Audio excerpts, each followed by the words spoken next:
జై శ్రీరామ్ అండి అందరికీ. ఈ చెట్టును గుర్తుపట్టారా? ముందుగా అందరూ ఎలా ఉన్నారు? నేనైతే పండక్కి అమ్మ వాళ్ళ ఊరికి వచ్చానండి. వీలైతే మీరు ఈ పండుగ ఎక్కడ ఎలా జరుపుకున్నారో కామెంట్ ద్వారా నాతో షేర్ చేసుకోండి. అన్నట్టు ఈ చెట్టు ఏదో గుర్తుపట్టారా? అదేనండి మన బాదం చెట్టు. మన సిటీలో ఇలాంటి బాదం చెట్లు ఎన్నో కనపడుతుంటాయి, కానీ మనసులో ఏదో ఒక ఆరాటం, మనం డైలీ తినే బాదం నట్స్ ఇవి ఒకటేనా అని. మన సిటీలో ఈ చెట్లు ఎన్నో, వాటి కాయలు ఇంకెన్నో. అప్పుడప్పుడు అనిపిస్తుంటుందండి వీటిని తెంపి వీటిని పగలగొట్టి లోపల ఉండే పప్పు ఎలా ఉంటుందో ఒకసారి చూద్దామని. మరి మొహమాటమో ఎవరైనా చీపుగా అనుకుంటారనో తెలియదు, కానీ ఈ ఆరాటం మాత్రం ఎప్పుడు తీరేది కాదండి. 2 సంవత్సరాల క్రితం మా ఇంటి దగ్గర ఈ చెట్టు వేశారండి.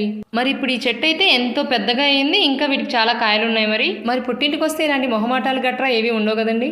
ఇక నేను మా అన్నయ్య పిల్లలు మా పిల్లలు అందరం కలిసి ఈరోజు ఒక పట్టు పట్టామన్నమాట. ఇక మా అల్లులని పిల్లలని మా అన్నయ్య ఎత్తుకొని కాయల్ని వాళ్ళ చేతుల ద్వారా తెంపిస్తా ఉంటే వాళ్ళ ఆనందం చూడముచ్చటగా ఉండింది. అయినా అనుకుంటాం కానీ మన ఊళ్ళో ఉండే ఆనందం సిటీలలో ఎక్కడ ఉంటుంది చెప్పండి. ఇంకా మా చిన్నప్పుడు మేమైతే మా అమ్మమ్మ గారు ఊరు వెళ్ళి రేగి చెట్లకు రేగిపళ్ళు తెంపుకొని వాటిని రోట్లో దంచి రేగి వడలుగా చేసుకొని వాటిని తింటూ ఎంత ఎంజాయ్ చేసేవాళ్ళమో ఈ సంక్రాంతి సెలవులని. మరి అంతరించిపోతున్న ఈ ఆనందాన్ని అప్పుడప్పుడైనా మా పిల్లలకు అందించాలని మేము మా అన్నయ్య వాళ్ళు పండక్కి అమ్మ వాళ్ళ ఊరికి వచ్చేస్తామండి. ఈ బోరింగ్ చూసారా? మా చిన్నప్పటి నుంచి ఉందండి. అప్పుడప్పుడు దీన్ని చూస్తే అనిపిస్తుందండి అప్పట్లో నీళ్ళ కోసం ఎన్ని ఇబ్బందులు పడ్డామనేది.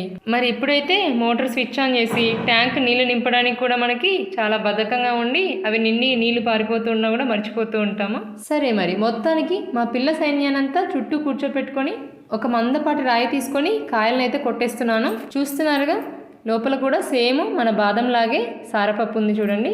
అవి బాబాయ్ మన స్ట్రెంత్కి టోటల్గా పప్పు కూడా చిదిమిపోయింది. మొత్తానికి ఫస్ట్ మన బుడ్డోడికి అయితే పెట్టేశానండి. పాజిటివ్ రెస్పాన్స్ వచ్చింది. ఇంకా మన పిల్లలందరూ తినేశారు. ఇవి తినొచ్చో లేదో తెలుసుకోకుండా పిల్లలకు పెట్టేస్తున్నారని అయితే అనుకోకండి. తెలుసుకున్న తర్వాత చాలామంది తింటారు. ఇది హెల్త్కి మంచిదని తెలిసాక పెట్టాను నేను.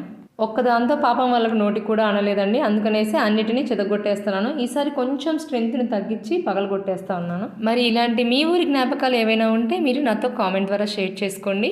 ఓకే, మరి ఇందాకంటే ఇప్పుడు కొంచెం బెటర్ అండి. కాస్త షేప్ తెలుస్తుంది పప్పుది.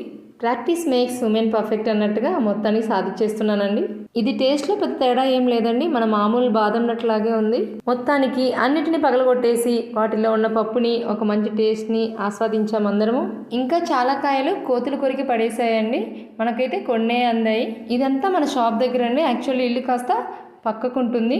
అమ్మ నాన్న వాళ్ళ కాలక్షేపం కోసం ఒక చిన్న కిరాణం షాపు ఏర్పాటు చేసుకున్నారు. ఈ కాలంలో మనకు ఒక చిన్న పని అవసరమైన వర్కర్స్ని పిలుచుకొని చేయించుకుంటాం కదా.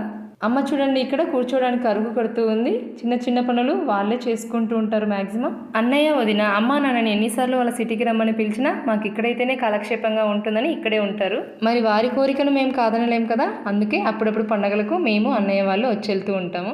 మరి మీరు ఈ పండుగని ఎక్కడ ఎలా జరుపుకున్నారో కామెంట్ ద్వారా నాతో షేర్ చేసుకోండి. హరే కృష్ణ. సబ్స్క్రైబ్.